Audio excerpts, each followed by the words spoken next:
Previously on The Daily.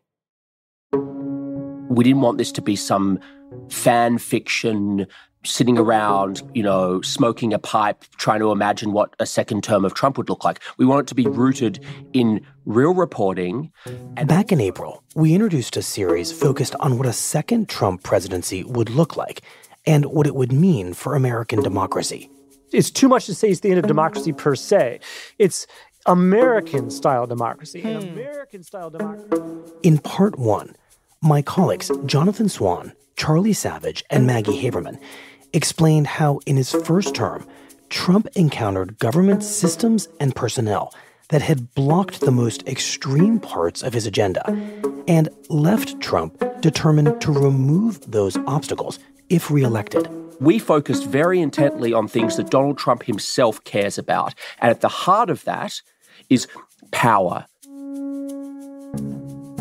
In order to do that, they found, Trump plans to systematically weed out federal workers at all levels who would stand in his way, take control of agencies that have long operated independently, and use the Department of Justice to punish his enemies.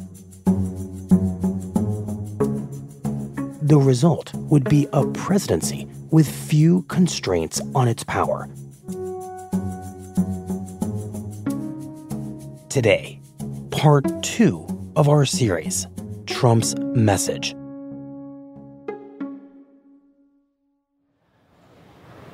Charlie, we are here at the Republican National Convention on the eve of the speech in which Donald Trump is going to formally accept his party's nomination. And you and I had been working on an episode about Trump's campaign message for this series that The Daily's been doing about what a second Trump term would be like. And candidly, we thought we were done with the episode. And then, while Trump was out on the campaign trail delivering his message, he was shot at by a would-be assassin. How do you think about that moment in the context of the conversation that you and I had been having? I mean, it was this obviously just shocking and horrible moment. And it feels in that moment like the whole campaign, the whole world has transformed in this instant. But also the thing that became very clear very quickly was that, in a way, this wasn't a new story. It felt like a kind of a continuation of the story that we'd been talking about, working on this episode. There's this view among Trump supporters that he's just, been this target of persecution since the moment he entered politics. And this is sort of the latest chapter in that. At this moment, we know very little about the gunman and what his motives were, what his politics even were. But very quickly, you see this sort of narrative among Trump supporters and among people close to Trump sort of percolating online that this wasn't just a tragedy, it was an inevitability. I do believe that Joe Biden is responsible for the shooting today. Everyone who has called him a fascist, everyone who has called him a threat to democracy. This was the result of Democrats and the media saying over and over again, Trump's a threat to democracy. Senator J.D. Vance commenting on X saying the rhetoric led directly to President Trump's attempted assassination. And that this was the inevitable product of this kind of reckless language, and it almost cost Donald Trump his life. Georgia Congressman Mike Collins suggesting Biden ordered the shooting and some went even further than that. Congresswoman Marjorie Taylor Greene saying that, quote, the Democrat Party is flat out evil, and yesterday they tried to murder President Trump. Saying that Biden and the Democrats were responsible for the shooting, even though we know very little about the politics or the motive of the gunman at this point.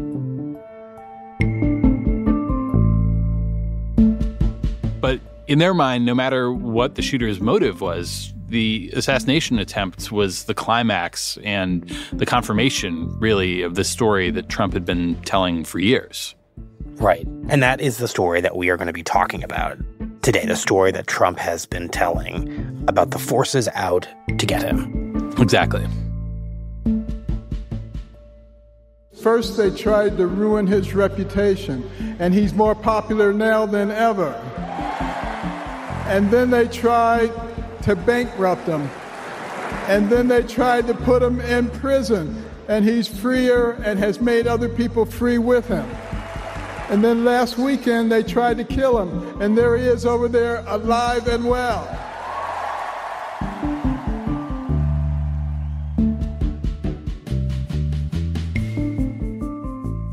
From the New York Times, I'm Michael Barbaro. This is a special episode of The Daily. Since he began his latest campaign for president, Donald Trump's message has changed, becoming darker, angrier, and more focused on those out to get him than ever before.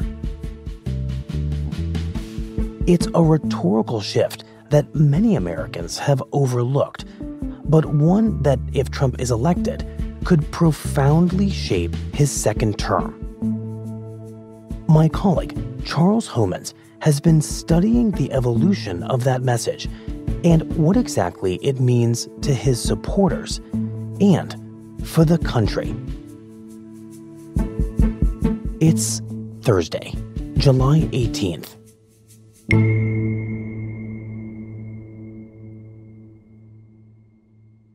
Charlie, thank you for being here in the studio. Thanks for having me. We first spoke to Charlie before the attempt on Trump's life. So I've been attending Trump rallies on and off since late 2016, shortly before he won the presidential election that year.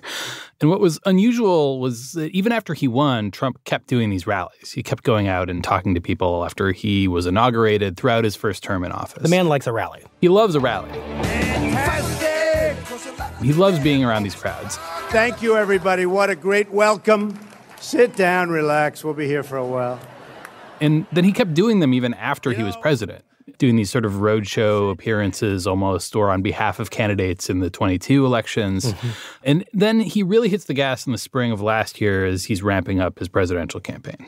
Right. In a sense, he never really stopped talking since 2015, 2016. He never stopped talking. And I think that quite a long time ago, a lot of people who like him and a lot of people who don't like him, you know, both those groups kind of started to tune him out. So it can be a little tough to really follow the ways in which what he's said has changed. But it has changed in ways that I think are really important to pay attention to and to understand. Because Donald Trump in 2024 is a very different Donald Trump than we saw in 2016. And understanding that evolution in his messaging is helpful to understand how he's selling and justifying a second term that would really be unlike anything we've seen potentially in modern U.S. history. So let's talk about that. How, in your mind, has Trump's message changed? And I think for context, we should go back to the beginning to 2016. Well, first, let me just acknowledge what we all know, which is that when Donald Trump came on the scene, so much of the language he used was really unprecedented in modern politics. Is she crooked or what? Okay, give me a break. Is she crooked? You know, he insulted people. He used a lot of dog whistles when he talked about immigrants. So with immigration, you better be smart and you better be tough, and they're taking your jobs, and you better be careful. You better be careful. And I think that's what most people remember about his message at that time. But I think what we might forget or what people might have missed is that he also spent a lot of time during that campaign focused on creating this sense of a political movement. Because this is indeed a movement, folks. When you look at this room and you look at thousands of people outside, this is not just a normal situation. This is a movement.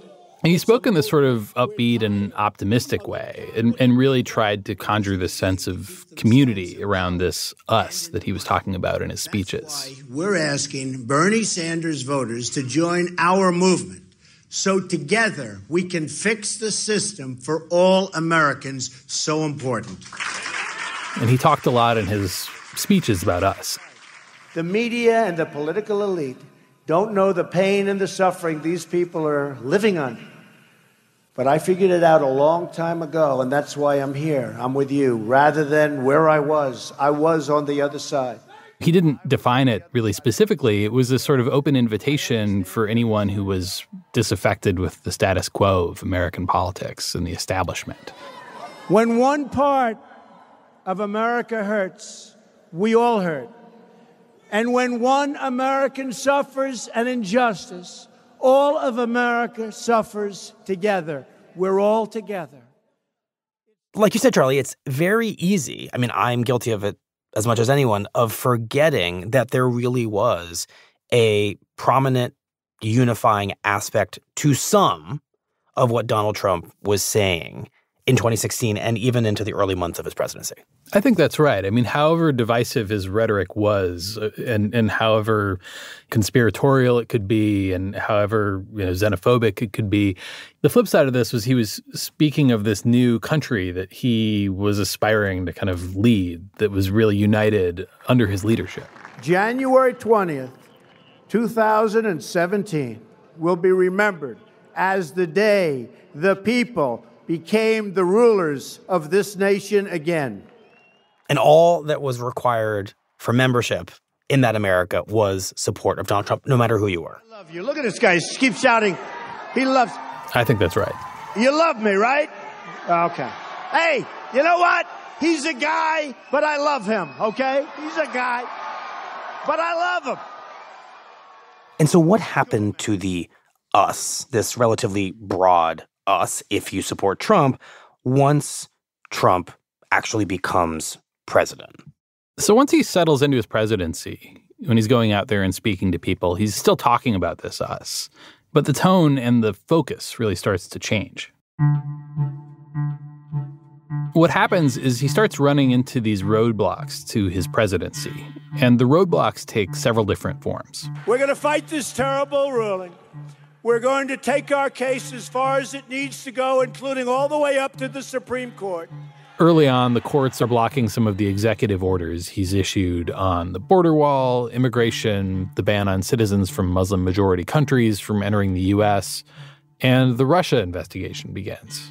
All we hear about is this phony Russia witch hunt. That's all we hear about. But it is really unfair because it's like a witch hunt. The entire thing has been a witch hunt. And becomes this interminable thing that just becomes the backdrop to his whole presidency. And they just wanted to take all of us. They wanted to put us in trouble.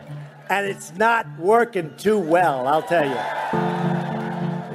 Eventually, his conversations with the Ukrainian president lead to his impeachment in Congress. There is no basis whatsoever for impeachment. None. And it should never happen. It should never be allowed to happen to another president again. And nobody should have to go through that. I'm leading in the polls. They have no idea how they stop me. The only way they can try is through impeachment. And so you hear him growing more and more frustrated and defensive in these speeches throughout his time in office. Our enemies are desperate to stop us because they know that we are the only ones who can stop them. They know that. And the focus of his message starts to become less about the us that he was talking about before and more about these dark forces that are getting in his way, the them. Today's Democrat Party is held hostage by left-wing haters, angry mobs, deep state radicals, establishment cronies, and their fake news allies. It's the deep state. It's the Democrats. It's the Republicans who still don't like Trump. It's the media. They're all trying to undermine his presidency. And by extension, they're trying to undermine the will of his millions of supporters.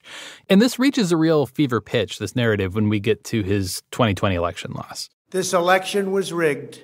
Everybody knows it. I don't mind if I lose an election, but I want to lose an election fair and square. What I don't want to do is have it stolen from the American people. At this point, the enemy that he's talking about, this them, isn't just trying to stymie him and hamstring his presidency. They've taken things to a whole new level. For 5 straight years, it has been a con job, one after another, one con job after another, a nonstop parade of fake whistleblowers, phony investigations, twisted conspiracy theories, and very, very perverted lies. So the us by this point is very much receded. It's in the background. And I think that brings us more or less up to now and his 2024 campaign. And how is Trump defining the them right now in this campaign? Let me answer that by first describing how Trump launched his 2024 campaign.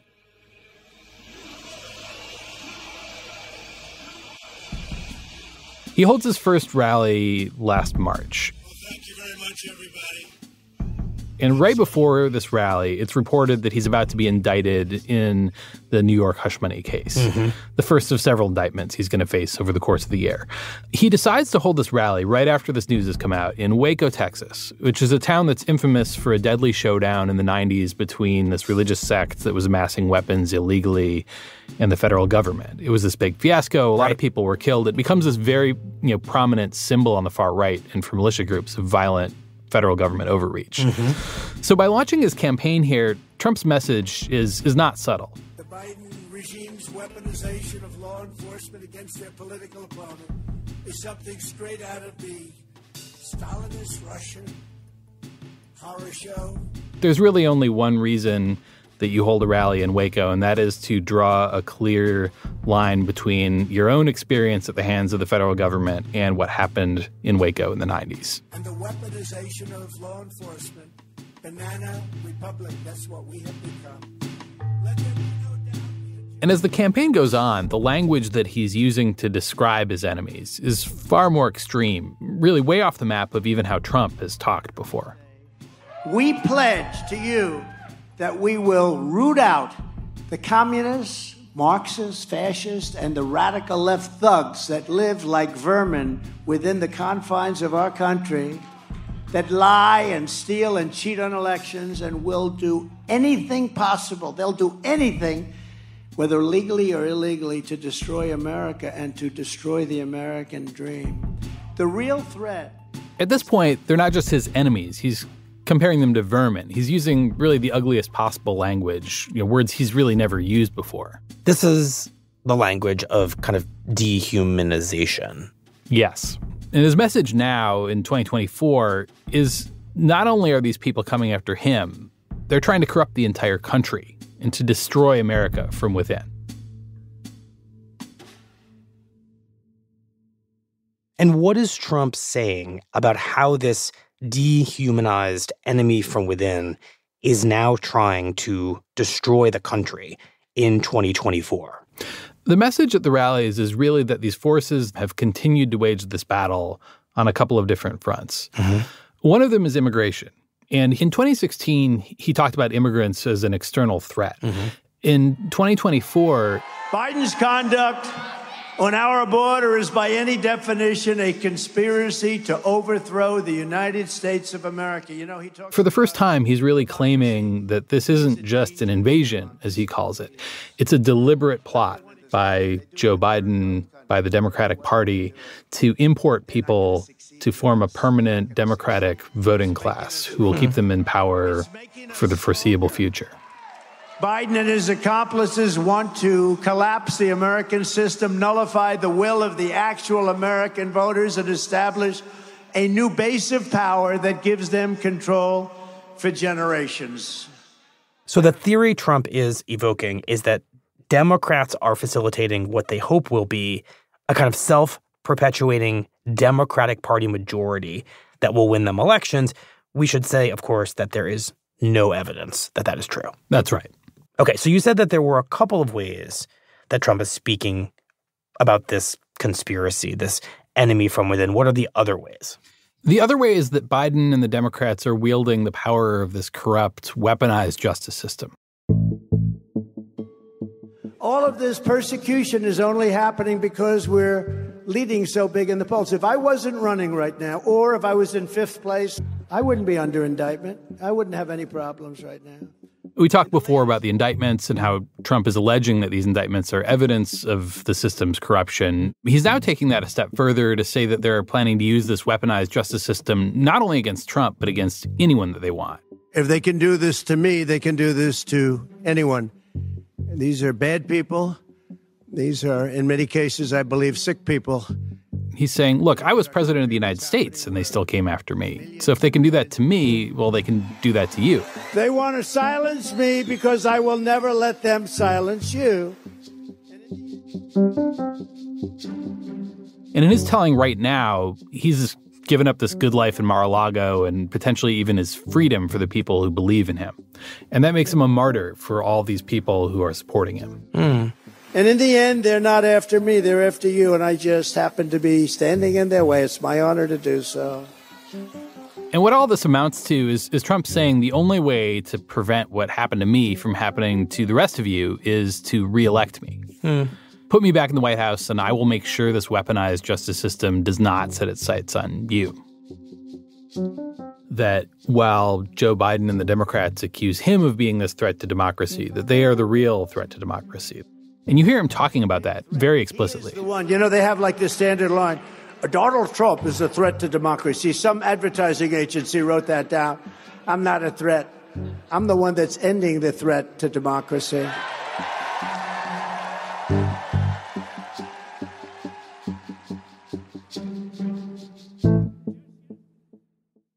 If you extend the logic of that argument that Trump is making about Biden's approach to immigration, Biden's approach to criminal justice, and all the prosecutions that Trump faces, it feels like what Trump is really arguing, and correct me if I'm wrong, is that the only way democracy endures is if he reclaims the presidency. And if he doesn't reclaim the presidency, then what we have is something short of democracy. That's right. From the beginning of his presidency, Trump has presented himself as this sort of completion of democracy, the president who really truly brought democracy to the United States and returned the country to its people. And what he's arguing now is an extension of that all these illegitimate forces have been trying to undermine that real American democracy from the beginning. And now they're converging on his campaign in an effort to stop him from coming back. What feels complicated about this is that if I'm listening to Trump deliver this message, it feels like it's not just a call to reelect him president, but a pretty strong case for Trump doing whatever he thinks he needs to do as president that might normally perhaps be seen as undemocratic or anti-democratic. All the things that our colleagues have talked about Trump wanting to do, consolidating power, taking over agencies no president has taken over in the past, firing government bureaucrats who have never been fired before if they get in his way. And then Trump could argue, as he seems to be right now, look, I'm doing these things to safeguard democracy, even if many people look at these actions and they say, no, you're actually undermining democracy. That's right. The overall message of his campaign is that America is facing a threat so grave from its internal enemies that extraordinary measures might be necessary to stop them. And that's what the mission of this second term will be. When we win the election, a little more than a year from now, I will appoint a real special prosecutor to expose the monumental corruption of the Biden crime family once and for all. Sometimes those extraordinary measures are very specific things, the kind of things that our colleagues have talked about. One of them being appointing what he's called a real special prosecutor to go after Joe Biden. And unlike the witch hunt that I've been going through ever since we came down that beautiful escalator in Trump Tower, they will be properly prosecuted. I promise you that. They will be looked at. But other times he'll speak in more general terms about the need for retribution and revenge and leave it for people to decide what he means by that.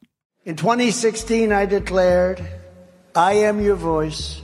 Today I add, I am your warrior. I am your warrior. I am your justice. I am your justice. And I took a lot of heat for this one. But I only mean it in the proper way. For those who have been wronged and betrayed, of which there are many people out there that have been wronged and betrayed, I am your retribution. I am your retribution. I am your retribution. And we will take care of it. Not going to let this happen. We will take care of it. Not going to let it happen.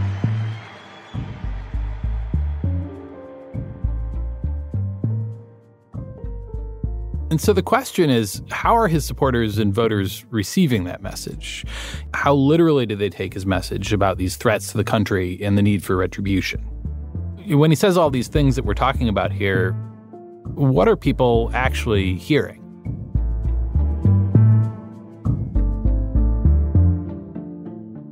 We'll be right back. Hello. How are you? Found the one tree to stand under. The one tree. Yeah, it is hot, but we are here. A few weeks ago, Charlie took those questions about Trump's message directly to his supporters at a Trump rally in Philadelphia, which he attended with daily producers Asta Chaturvedi and Eric Krupke. Oh yeah, red hats, red flags, red shirts, red umbrellas. So what did Trump's supporters tell you about what they are hearing in his message? It's worth saying that almost universally, the first thing that the people that we talked to at this rally brought up was not these threats to democracy that Donald Trump is talking about all the time. What issues are important to you in the election? My issues are probably like the financial issues and I feel... The economy. Yeah, the economy and... It was the issue that's sort of central to so many elections, the economy. You go to the grocery store, everything's insane. I mean, inflation is out of this world. There are crazy prices everywhere, and I think they were not created by accident. They were created in this administration. To them, inflation is out of control, and it's all Joe Biden's fault. And Donald Trump is the one to fix it. And what would you want him to do for you? Help with inflation right now, because middle-class people like us, it's harder for us to live. Our rent's gone up $400 in the last, 3 months. We just paid a $900 light bill, man. So anything would help because he's trying for us. The other thing they talk about constantly is immigration. The border crisis, to me, is a very big deal. I don't feel like we're, safe at all anymore. And I really think that deportations really do need to happen, at least of those that are, here that have committed crimes. And what you notice is when you hear people talk about immigration, they're often talking about it in terms that really mirror what Trump says about it in his speeches. I think it's very obvious why they're doing this. It's very obvious. Yeah. They want to get votes.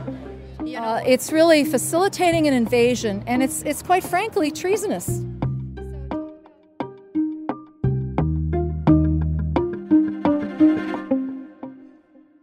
So what you're hearing is that Trump's message about threats and retribution, it may not be his overriding appeal, which is not to say that it's not part of his appeal, though, right? I think that's right. And these things aren't really mutually exclusive. When you keep talking, when you get deeper into the conversation, it's clear that these messages really are resonating and shaping their view of this election and the stakes of this election. Almost everyone echoes Trump's claims about these internal threats facing the country.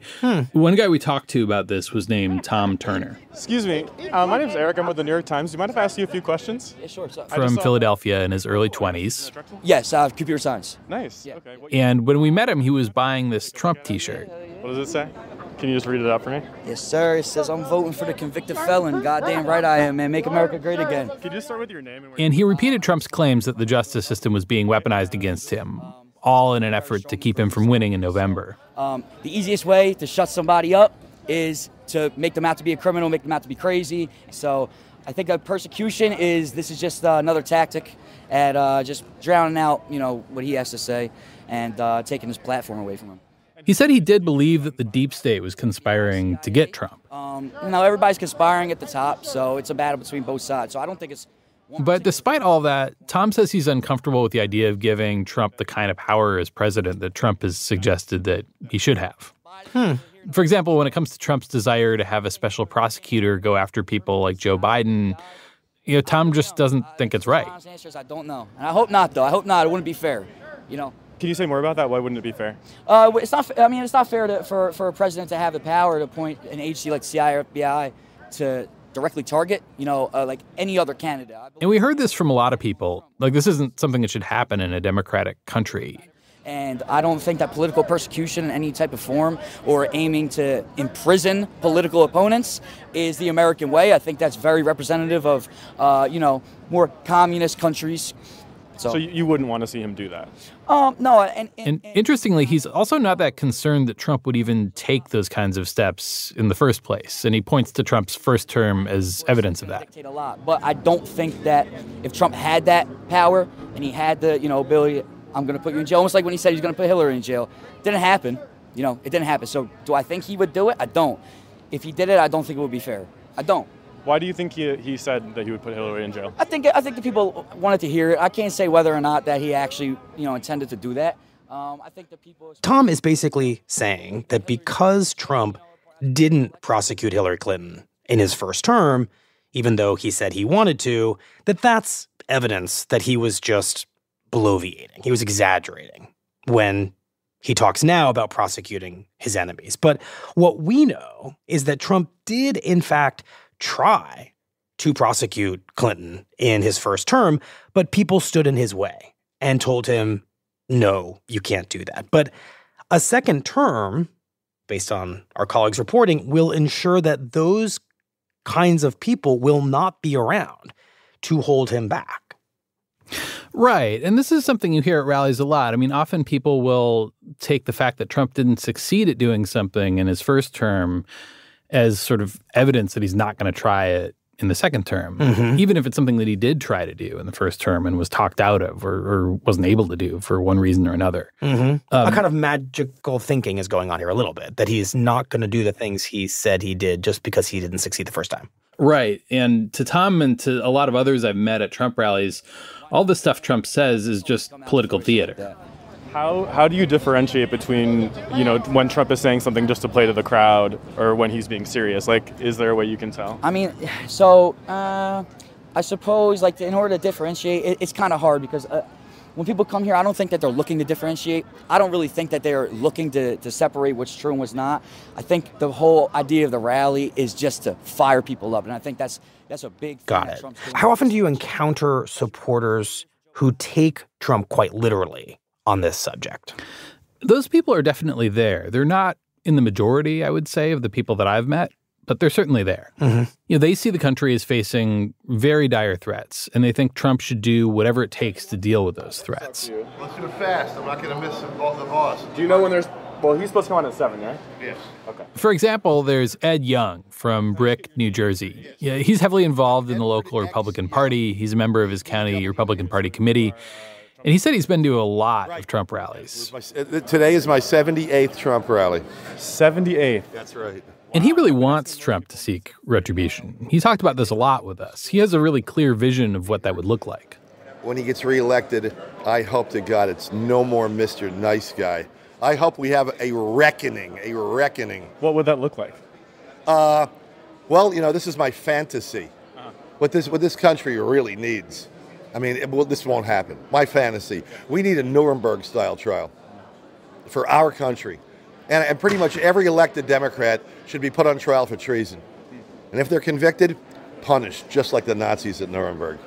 I hope to God finally we're going to see some criminal, evil, treasonous Democrats arrested and sentenced. I'd like to see doctors... So here's a voter saying to you, and I guess to Trump, you have my permission to deliver on this message. Yeah, and he's going further than Trump has, even in describing sort of what retribution might look like. But we met other people at the rally who were less brash than Ed, but were just as surprising about what steps Trump should take. And give me an example of that. One was this guy that we met a little bit after the rally had ended. His name was Tom Tobelman. Okay. And was this your first Trump rally? This was my first Trump rally. What'd you think? He's also in his early 20s from Downingtown, Pennsylvania. Revolution. I really think that the government needs to realize, how out of touch they are with what the people really want, And I think Trump's pretty in touch. I think that's why people like him so much. You think he's kind of a necessary shock to the system? Yeah, I think so. I think he So we asked him about the changes that Trump wants to make, some of the things that my colleagues have reported on here. Plans to fire civil servants and replace them with Trump loyalists. I wouldn't be surprised if there was a totalitarian aspect to the plan where it's obviously, if you're going to drain the swamp and then you're going to put new people in, you're going to put in people that agree with you, though. So, I don't understand what they expect him to do if he's going to drain the swamp, right? If he's going to drain all people out, what he's going to do, put in people that he disagrees with? That makes no sense. And not only is he into that idea, he takes it to its logical conclusion that, maybe we do need some form of authoritarianism or dictatorship. And if everybody agrees in the government, things get done. And then it just comes down to whether or not the people who are getting things done care about the people or not, right? And and that's also the whole thing with monarchies and things like that, dictatorships. You can have a wise and just king, or you can have a corrupt and foolish king.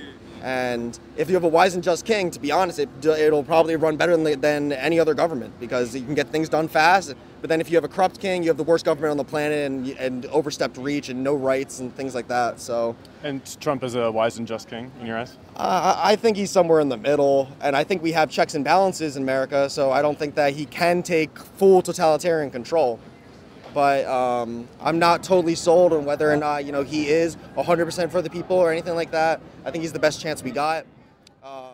As you're saying this, I am reminded of what we said in the first half of our conversation about how a way to safeguard democracy to some Trump supporters is to allow him to challenge/undermine our traditional norms of democracy, because that would allow Trump over time to preserve American democracy, which is kind of heady and it doesn't necessarily add up. Right. I mean, this goes back to this idea that Trump has been saying all along, which is that he himself is this sort of perfect realization of American democracy, and maybe it's necessary for him to act outside of that democracy in order to save it. Mm-hmm. And this is where the movement that Trump has been building comes in, this us. Something that I've really noticed going to a lot of these rallies is that whether or not they're taking him seriously, and many of them are and some of them aren't, Trump supporters have this real bond with him. They love him and they trust him and they trust that he's not going to abuse his power. Well, Charlie, thank you very much. Thanks for having me. This dude's got so much just love for the country. I've never seen somebody that willing to the stuff that he's going through. You know what I mean? He could just kick his heels up and, It's hard to make a billionaire president into a victim, but it's happening. I mean, really is. So it's really nice to just feel like, the things that my grandfather and my grandparents loved so much about this country are going to be saved. Donald Trump's our first rock star superhero president. He is the real Tony Stark. He's President Iron Man. He really is. He's a superhero.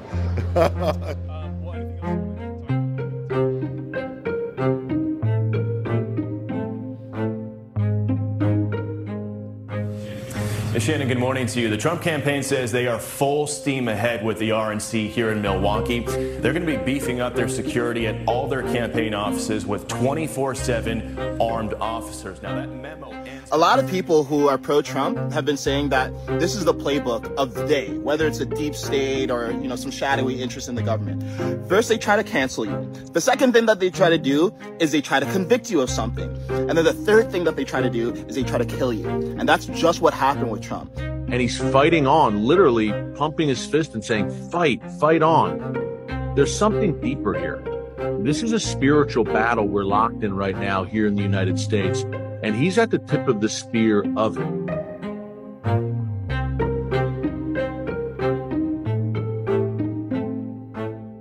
Donald Trump is scheduled to address the Republican National Convention tonight around 9 p.m.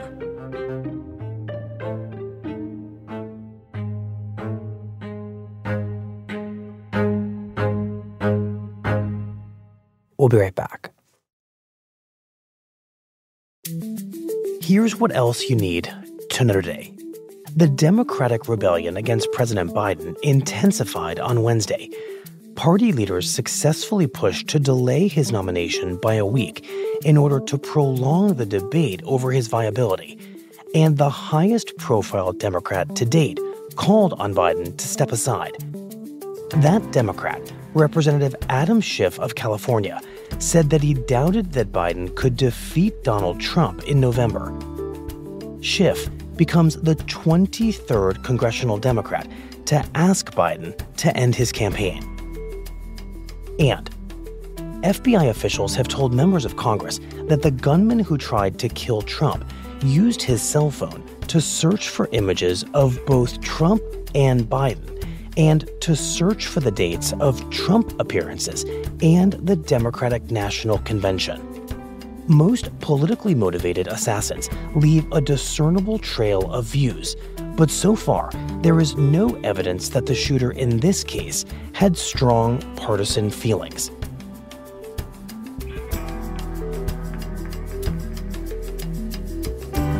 Today's episode was produced by Asta Chaturvedi and Eric Krupke. It was edited by Michael Benoit and Rachel Quester, with help from Lindsay Garrison. Was researched with help from Susan Lee.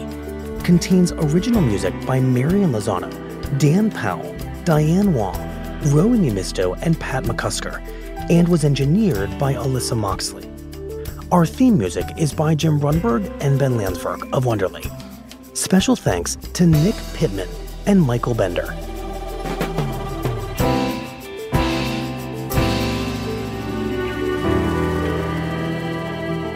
That's it for the Daily. I'm Michael Barbaro. See you tomorrow.